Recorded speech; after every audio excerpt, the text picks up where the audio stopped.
Idade Média era o seguinte: tu nasceu pobre, tu morre pobre, tu nasceu rico, tu morre rico. Bom, mas a partir de agora, nós tínhamos os burgueses que viviam na periferia dos feudos e faziam trocas comerciais, acumulavam riquezas. Só que sempre que a gente fala sobre o burguês, a gente lembra que o burguês ele era o cara que vivia de status. Nessa época, ele começa a acumular riquezas, mas ainda era visto como comerciante, não tinha status nenhum. Bom, o que vai acontecer? Esses burgueses começam a buscar status e eles passam a comprar o que a gente chama de títulos nobiliários. O que seriam títulos nobiliários? Títulos de nobreza. Bom, isso começa a buscar uma transição dessa cultura social média, com a fé cristã judaica, né, até a Idade Moderna, principalmente porque a partir de agora a gente rompe com aquela ideia de, bom, sou pobre, vou ser pobre a vida inteira, sou rico a vida inteira. Se eu nasci um vassal, eu posso me tornar um suzerano. Não necessariamente meu filho vai ser um vassalinho, por aí vai. Então, a gente começa a ter mobilidade social. Tinha um livro nessa época, no período medieval, existe um livro chamado A Teoria do Direito Divino dos Reis. É uma teoria que dizia o seguinte: olha, se qualquer tipo de rei cometer qualquer atrocidade, o que a sociedade tem que fazer é, no máximo, rezar para que esse rei encontre o caminho certo. E o pior dos problemas era a rebelião. Então, tu percebe que nessa época existia um conformismo muito grande, principalmente por parte da Igreja Católica. A partir do Renascimento, a gente busca uma sociedade diferente e através de uma cultura diferente. Bom, o Renascimento ele vai surgir principalmente na Itália, vai ter seu início na Itália, por alguns motivos. Em primeiro lugar, porque na Itália que nós tínhamos ali uma herança grega. Lembra que Roma invade a Grécia, toma a cultura grega, inclusive a mitologia, deuses como Afrodite passa a ser Vênus, deuses como Dionísio, que era o deus do vinho, deus da desmedida, passa a ser o deus Baco, né? Então eles vão tomar a cultura grega. Bom, então ainda existiam muitos resquícios da cultura grega neste momento, lá em Roma. Então a primeira coisa vai surgir na Itália, justamente por essa herança greco-romana, ou greco-latina, prova de cobra com esse nome. Também porque nós tínhamos cidades portuárias, comerciais, né, como Gênova e Veneza neste momento. E também é um momento das grandes navegações, da expansão marítima, e rola um contato muito próximo aqui com o Oriente. Então, com questões, com cidades e com países que trabalham ainda com aquela ideia do racionalismo. Então, percebe que eles conseguem romper com aquela ideia da fé judaico-cristã de que tudo na sociedade se dava através do apoio da igreja, da licença da igreja. Então, o Renascimento vai ter seu pioneirismo na Itália por causa dessas características. Além disso, nós temos alguns indivíduos chamados de mecenas. Quem é um mecena? Mecena é aquele indivíduo que é um burguês que patrocina os artistas. Então, o mecena é aquele cara que, como tem muito dinheiro, ele vai pagar Leonardo da Vinci, ele vai pagar Michelangelo, para, enfim, receber várias obras, várias pinturas. Aí tu fica te perguntando, mas por que um cara que tem grana vai patrocinar um grande artista? Porque eles viviam de status. Os caras tinham dinheiro, mas eles precisavam de status. E tu tem um quadro de Michelangelo em casa, um quadro de Da Vinci em casa, modificaram a forma com a qual a sociedade olhava para ti. Como eu te disse, era sinônimo de status. Então nós tínhamos mecenas tradicionais, que eram as famílias que tinham muita grana, famílias burguesas. Eu te coloquei o nome de duas famílias aqui. E, bom, além disso, nós tínhamos alguns padres, alguns papas que eram mecenas, porque a igreja, neste momento, patrocinava também alguns artistas para que, em suas pinturas, eles desenhassem cenas da Bíblia e coisas do tipo, né, para fazer mais uma divulgação dessa fé judaico-cristã. Pois bem, até aqui só estou te falando sobre o contexto histórico. Coloca aí nome de alguns artistas dessa época. Na literatura nós tínhamos um gênio chamado Dante Alighieri, depois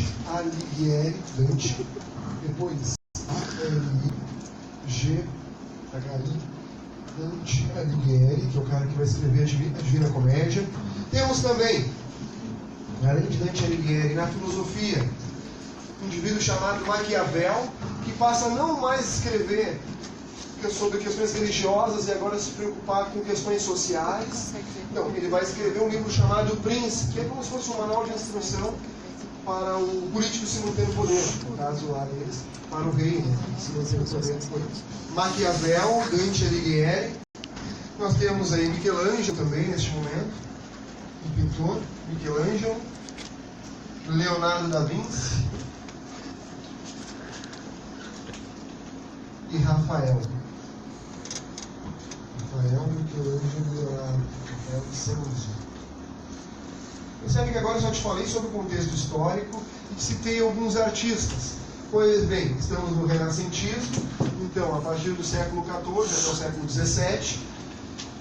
E aí nós temos algumas características: classicismo, antropocentrismo, racionalismo, individualismo, naturalismo, hedonismo e otimismo. Agora a gente precisa identificar essas características, os conceitos que eu vou explicar dentro das obras. Vamos pegar uma primeira aí. Antes disso, deixa eu esquecer algumas diferenças entre a cultura medieval e o pensamento renascentista. Na cultura medieval, teocêntrica, percebe que era extremamente religiosa, nós tínhamos uma Bíblia como verdade. A partir do renascentismo, não. A gente trabalha com a ideia da experimentação, do cientificismo. Nada é uma verdade absoluta. Além disso, percebe que aqui nós trabalhamos com a ideia do conformismo na Idade Média, ou seja, as coisas acontecem, a peste negra acontece, os problemas sociais acontecem, é porque Deus quis. Mas é um problema muito grande. Mas Deus escreve certos por linhas tortas. Será? Então o que acontece? Se aqui existe um conformismo, aqui existe uma crença num progresso social, principalmente em virtude de um cientificismo, de uma transformação.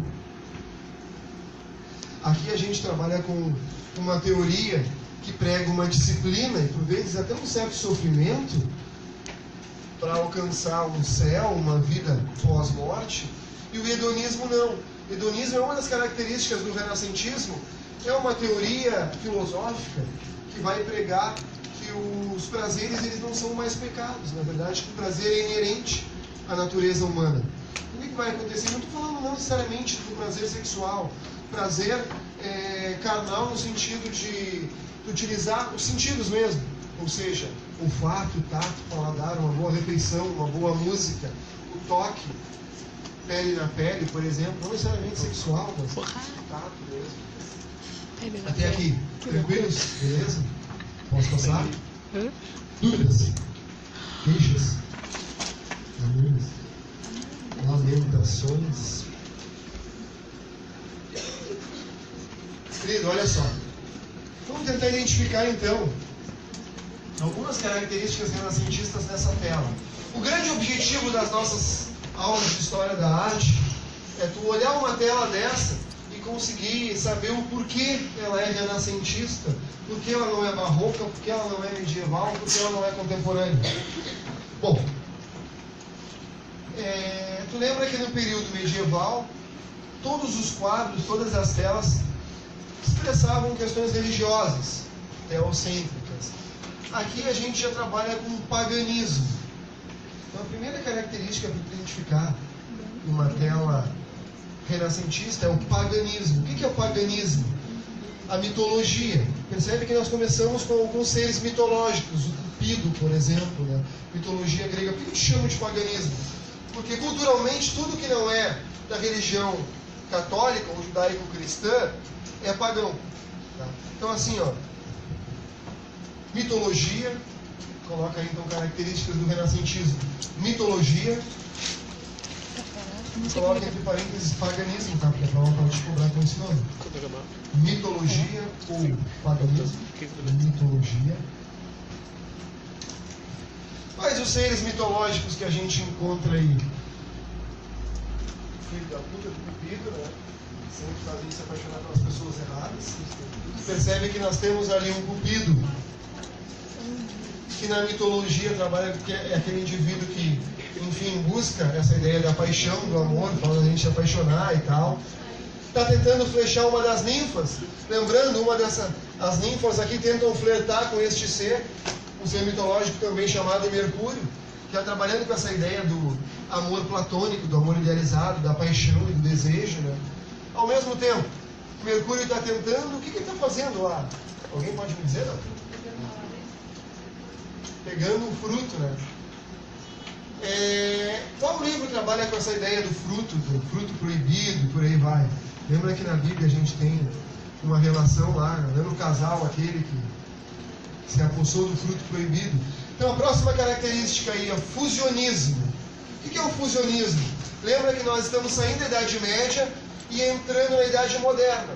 Então a gente ainda tem traços medievais e ao mesmo tempo estamos desenvolvendo traços modernos. Logo, vai ter características religiosas, só que ao mesmo tempo nós temos características não religiosas, antropocêntricas. Então o fusionismo é isso, é quando numa tela vai colocar características religiosas com essa relação com a fé judaico-cristã, com a Bíblia, com a ideia do fruto, e agora já vou te dizer mais sobre o fruto, com os seres mitológicos, com o paganismo, é o fusionismo. Então,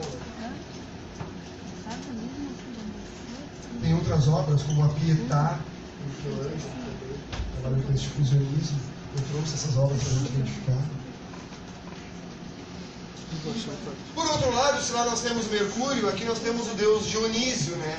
Ou seja, o deus do vinho, o deus da desmedida, o deus do prazer carnal. E depois, quando Roma invade a Grécia, se apropria da cultura, e Dionísio se torna o deus Baco. Por isso que tem o bacanal, né, que é a festa da carne, festa desmedida, que trabalha com essa ideia, nos dá a ideia do amor carnal, da aproximação carnal. Então, se aqui nós temos uma aproximação, um amor mais quase que religioso, o amor platônico, aqui a gente trabalha com a ideia do amor carnal. Se nós temos aqui um cupido dividindo a tela, embaixo do cupido nós temos uma outra deusa, que é a deusa da fertilidade, a deusa do amor, a deusa da beleza, a Afrodite.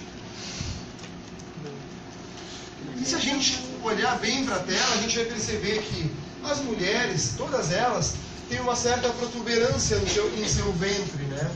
Inclusive essa que está mais vestida está com a mão repousando lá sobre o ventre, né? Justamente porque nós temos aqui então a deusa da fertilidade, né? Então percebe que nós temos aí fusionismo, a mitologia, o paganismo, naturalismo. O que seria o naturalismo nas artes plásticas? O naturalismo vem a ser então essa expressão da natureza. O que eu queria te dizer?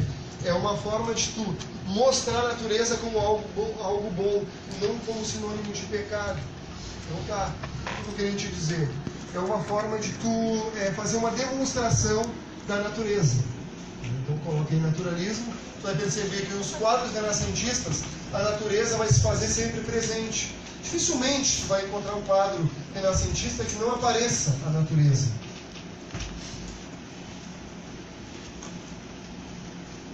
Eu não lembro de nenhum quadro renascentista que não apareça a natureza. Eu sempre trabalho com a ideia do dificilmente, sei lá, um quadro lá que não é tão conhecido.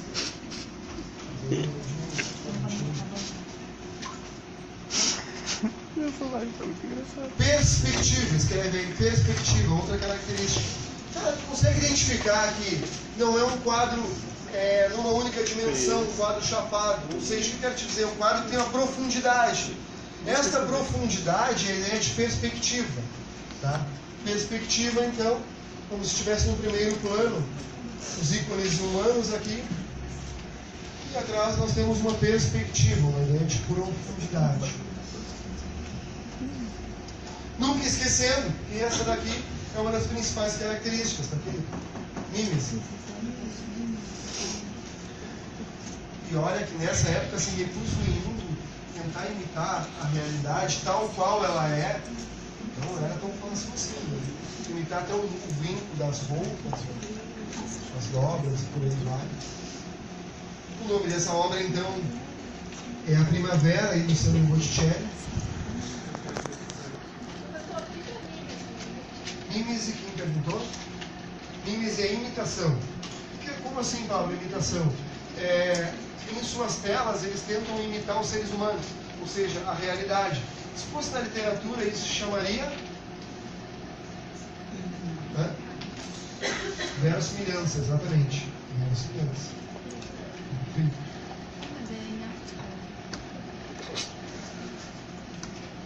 Características aí, então.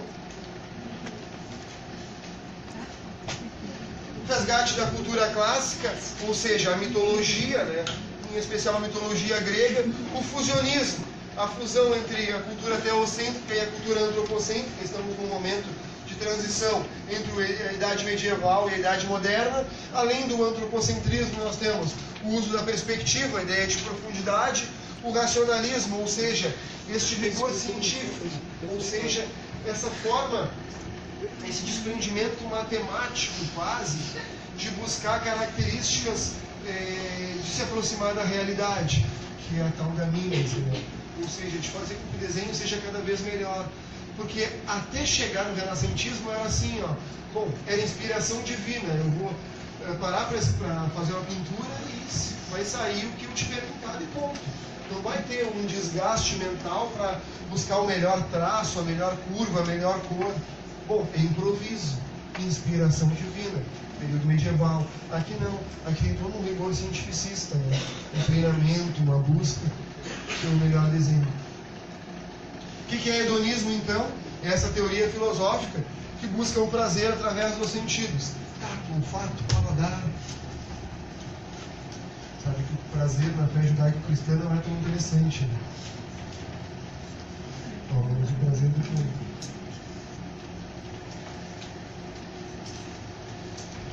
Essa tela aqui nos dá a melhor dimensão da profundidade, ou se quiseres chamar, e assim da prova de cobra, a perspectiva.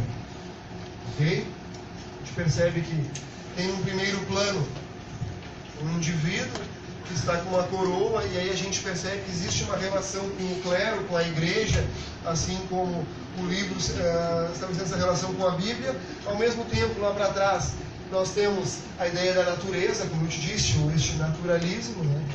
Percebe que nós temos toda uma simetria, a tela é bem distribuída em seus espaços. Se fosse uma tela do período medieval, por exemplo, ia dar toda escura, num canto ia estar uma parte clara, com um homem ou uma mulher fazendo a descrição de um santo ou de um anjo, e justamente também com essa ideia de dualidade do escuro e do claro, né?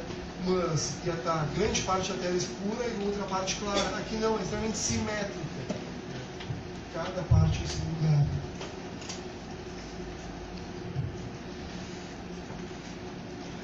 E olha o perfeccionismo da obra, né? Até o vínculo das roupas e tal. Eu não consigo fazer um desenho de pauzinho, tanto mais.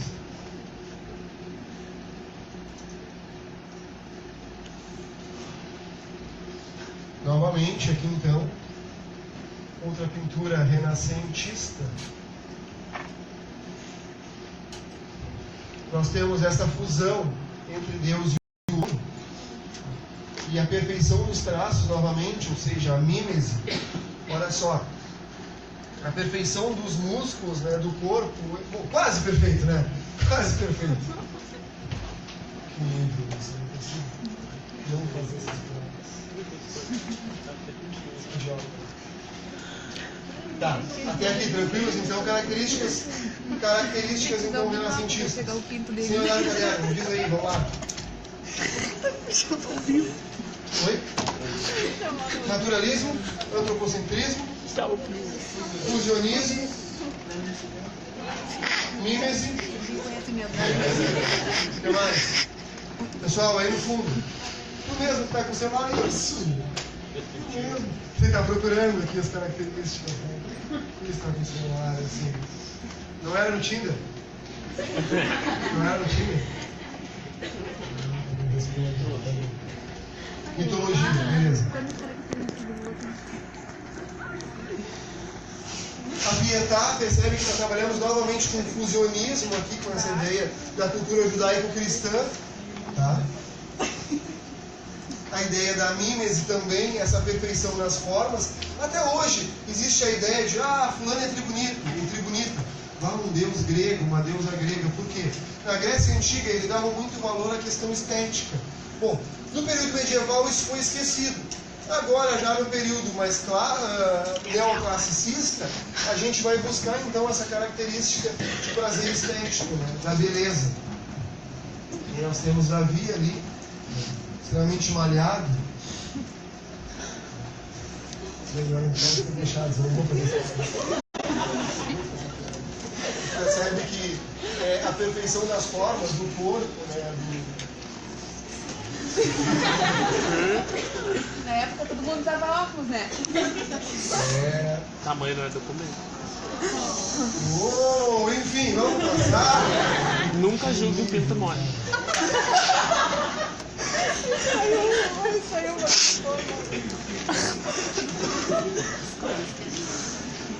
Lembrando que Miguel Ângelo é o Michelangelo. Mas é verdade. E até Pode se que, bom, surpreender. eu não sei, nunca tive de vestiário, né, com o professor Michelangelo. Mas,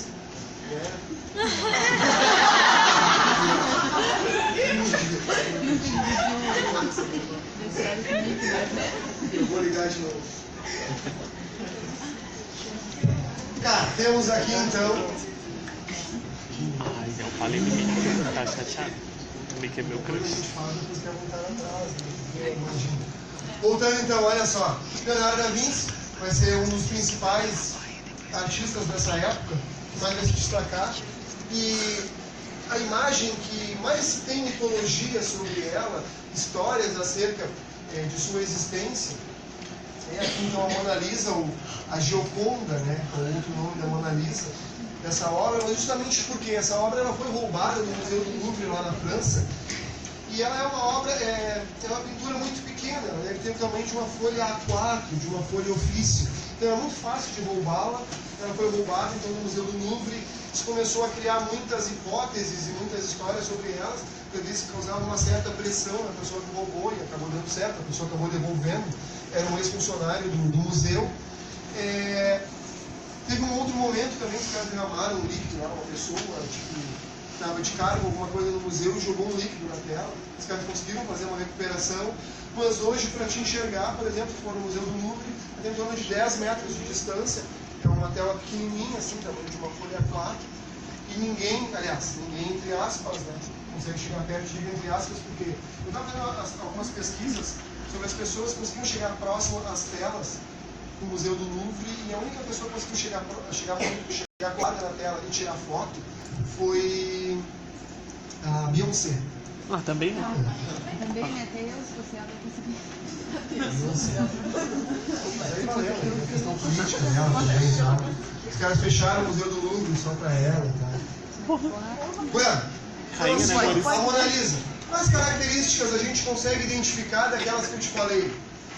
Tá me falando aí. Só fala em alto pra eu poder ouvir. Isso, deixa eu falando sozinho, não me respondam. Realismo. Tem realismo, alguém deve ter lido ali, não sei, mas realismo? Não leu. Não leu. Este realismo que a gente chama também de mimese, tá? Te liga aqui em mim. O realismo que a gente chama de mimese também, tá? Essa imitação da realidade. O antropocentrismo, a gente percebe a figura, toda a tela é centrada na figura do ser humano, né? No caso desta mulher. Diga-se de passagem, tem várias teorias falando sobre a Mona Lisa, de quem seria essa mulher e tal. Tem uma teoria que fala que ela é a figura feminina da Vinci, outros dizem que tem uma teoria mais Illuminati, que diz que ela é a figura de Maria Madalena, quando foi para a França, com o filho de Jesus no ventre, coisas do tipo. Mas a teoria mais aceita até hoje é que a Mona Lisa seria esposa de um grande mecena. O cara era um burguês, tinha muita grana, e que ele fez? Pagou na Vinci pro cara ir lá e pintar um retrato, uma foto, uma fotografia, um retrato, eu sou antigo, né? Retrato da sua esposa. Lembrando, o nome da tela é a Mona Lisa ou Gioconda, justamente porque o nome de seu marido era Giocondo, né?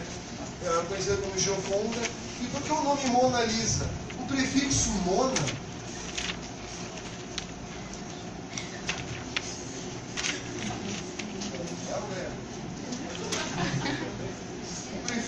Mona é como o nosso prefixo dona hoje. Ah, oi dona Gertrudes, ou dona Inácia, oi dona não sei o quê. Então o que acontece? Elisa seria o nome dela. E aí por isso que ficou Mona Lisa ou a Gioconda. Então percebe que tem um monte de mitologia, um monte de história, mas nada mais era do que a esposa de um grande mecena. Ponto. Percebe então que nós temos a ideia da mímese, nós temos a ideia do antropocentrismo.